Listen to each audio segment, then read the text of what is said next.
আসসালামু আলাইকুম। আমার ছোট মেয়ে, তার আজকে স্কুল আছে। তার হাতের নখগুলো এত বড় বড় হয়েছিল, কিন্তু সে এখন স্কুলে যাওয়ার টাইম হয়েছে। এখন মনে হয়েছে যে তার নখগুলা কাটার খুব দরকার।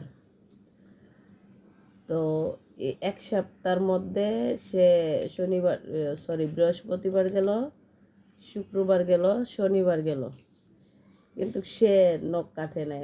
আজকে অ্যাসেম্বলি আছে, তখন স্কুলে যে হাতের নখ দেখবে, সব কিছু চেক করবে।